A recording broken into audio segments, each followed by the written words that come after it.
Un cordial saludo, doctor Ojeda. Continuando con la exposición, a mí, Agustín Castillo 20, me ha tocado el tema de asma en altura. He recolectado tres artículos que van a hablar sobre los beneficios y las contras que tiene la presencia de pacientes con asma a alturas por más de 1500 metros sobre el nivel del mar. Entonces, para entrar en la exposición, vamos a hablar un poquito sobre la introducción. Como tal, el asma, principalmente el asma bronquial, es una enfermedad inflamatoria crónica de las vías aéreas que se va a caracterizar por la obstrucción reversible, una hiperreactividad bronquial y una inflamación persistente. La altura como tal va a ser definida por encima de los 1500 a 2500 sobre el nivel del mar, que es normalmente donde algunas comunidades se van a desarrollar, principalmente en América y algunas zonas de Asia. Entonces, estos pacientes se van a exponer a grandes alturas, lo que va a provocar un ambiente de hipoxia hipovárica, exposición a aire frío y seco y menor carga de alérgenos. Entonces, estos factores van a modificar de manera significativa la fisiología respiratoria y por tanto la expresión clínica del asma. Los estudios actuales muestran que la altura no tiene un efecto único, sino un efecto dual dependiendo de los mecanismos fisiológicos predominantes. En cuanto a los cambios fisiológicos, esto para empezar antes de hablar de los artículos, es importante recordar algunos principios sobre los cambios fisiológicos que se presentan.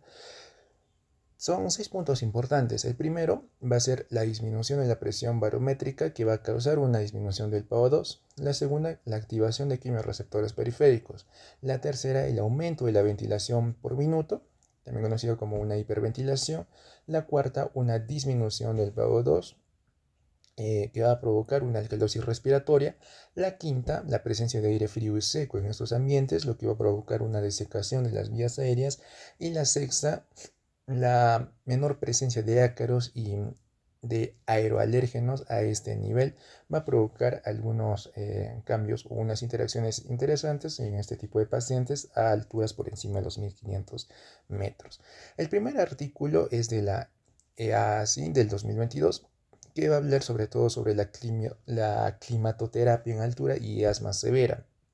El documento va a demostrar que las estancias en alturas moderadas van a mejorar el control del asma, especialmente en pacientes con asma severa y que estén maltratadas. Aquí se observan 4 puntos importantes: la mejoría clínica, una menor exacerbación, una mejor función pulmonar y una reducción de la inflamación de la vía aérea.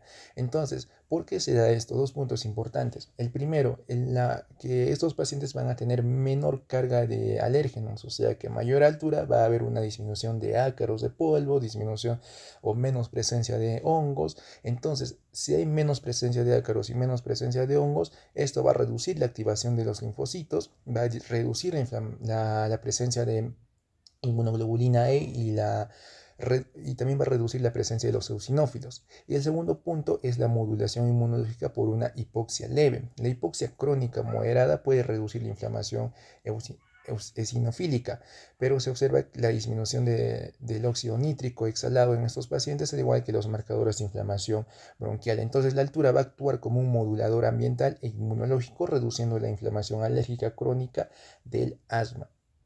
El segundo artículo son de estudios clínicos en altura más de 1500 metros. Va a hablar prácticamente casi lo mismo en cuanto a los beneficios de la altura. En este grupo de estudios se demuestra que pacientes asmáticos que permanecen en altura van a presentar disminución de la inmunoglobulina total y específica, disminución de la hiperreactividad bronquial, disminución del feno, aumento de la función pulmonar, se va a ver más febril y un mejor control del asma incluso en formas no alérgicas. En cuanto a su relación, tenemos que entender aquí que no va a depender solo de la ausencia de los alérgenos, sino de una hipoxia y respuesta inflamatoria. O sea, la hipoxia leve va a reducir la activación inflamatoria crónica, se van a modificar las funciones de las células T y también de las células B. Y la adaptación ventilatoria, aunque hay una hiperventilación en reposo en los asmáticos aclimatados, estos van a tolerar mejor la estimulación hipóxica.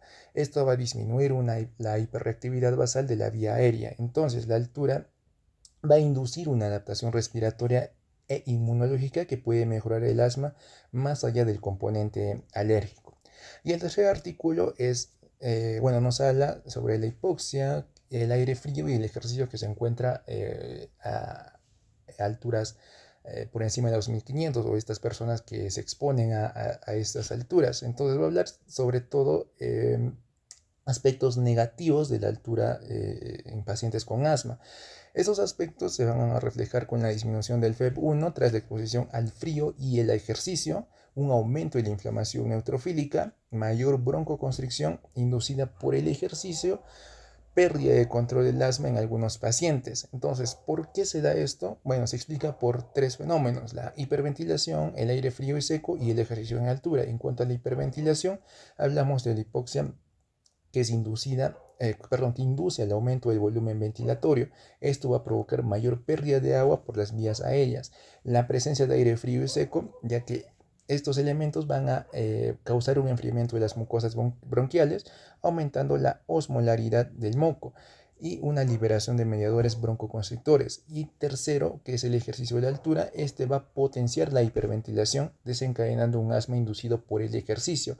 Entonces, la combinación de hipoxia, de frío y ejercicio va a favorecer el broncoespasmo, especialmente en pacientes asmáticos no controlados o que no hayan sido aclimatados. Entonces, la pregunta, ¿no? ¿Cuáles son estos aspectos, efectos beneficiosos y efectos perjudiciales? En los beneficiosos, como se mencionaba en los dos primeros artículos, va a haber la disminución de los alérgenos debido a la altura, la disminución de la inflamación eosinófila, esto relacionado con la disminución de los alérgenos, la modulación inmunológica y un mejor control basal. En cuanto a los efectos perjudiciales, aquí vamos a presenciar lo que menciona prácticamente el último artículo: presencia de aire frío y seco, la hiperventilación que va a causar un asma inducido por ejercicio y la inflamación neutrofílica. Entonces todo va a depender del estado basal del asma, la aclimatación del paciente y la exposición al esfuerzo físico y al frío. Entonces, la altura no es intrínsecamente buena ni mala para el asma, va a actuar como un modulador fisiológico capaz de reducir la inflamación crónica, pero también de inducir la broncoconstricción bajo condiciones de estrés respiratorio. Y bien, esto sería la bibliografía de mis tres artículos revisados y con esto terminaría la exposición. Muchas gracias.